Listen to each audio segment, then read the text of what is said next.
সাবেক রুশ প্রধানমন্ত্রী দিমিত্রি মেদভেদেবের উস্কানিমূলক বক্তব্যের পর রাশিয়ার কাছে দুটি পারমাণবিক সাবমেরিন মোতায়েনের নির্দেশ দেন মার্কিন প্রেসিডেন্ট ট্রাম্প। এরপর থেকেই আলোচনায় দুই দেশের সাবমেরিন সক্ষমতা। যুক্তরাষ্ট্র নাকি রাশিয়া, সাবমেরিন শক্তিতে এগিয়ে কোন দেশ? যুক্তরাষ্ট্র ও রাশিয়া চিরবৈরী দুই দেশের নৌশক্তির অন্যতম স্তম্ভ সাবমেরিন। ডুবোজাহাজের শক্তির সক্ষমতায় উভয়ের অবস্থানই প্রায় সমান।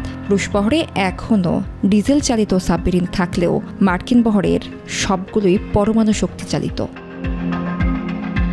যুক্তরাষ্ট্রের সমর ভান্ডারে প্রচলিত এবং পারমাণবিক অস্ত্র বহনে সক্ষম দুই ধরনেরই সাবমেরিন রয়েছে। ৬৭টি সক্রিয় ডুবোজাহাজ রয়েছে দেশটির কাছে। এর মধ্যে ব্যালিস্টিক মিসাইল বহনে সক্ষম ওহাইও ক্লাস সাবমেরিন বুমার নামে পরিচিত এই ডুবোজাহাজ ১৮টি সক্রিয় রয়েছে। কালার এক্সপার্ট, জর্জ স্যাপ এবং মাইল্ড অন হ্যান্ডস টেকনোলজি সমৃদ্ধ অরিক্স ক্রিস্টাল ওয়াশ আপনার নন ফাস্ট অ্যাটাক সাবমেরিনের মধ্যে অন্যতম ভার্জিনিয়া ক্লাস। যুক্তরাষ্ট্রে ২২টি ভার্জিনিয়া ক্লাস সাবমেরিন রয়েছে। লস এঞ্জেলস ক্লাস সাবমেরিন রয়েছে ২৪টি।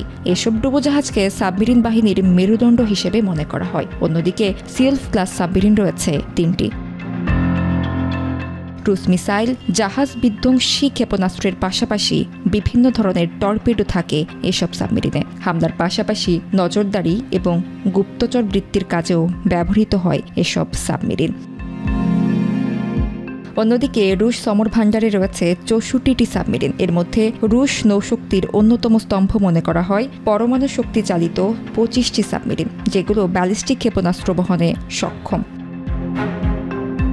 এর পাশাপাশি রয়েছে ডিজেল চালিত ২৩টি সাবমেরিন। এছাড়াও বিভিন্ন সক্ষমতার ডুবোজাহাজ রয়েছে রাশিয়ার। ইউক্রেনে অভিযান শুরুর পর থেকেই উপকূলীয় এলাকাসহ সংবেদনশীল বিভিন্ন অঞ্চলে মোতায়েন করা আছে এসব সাবমেরিন।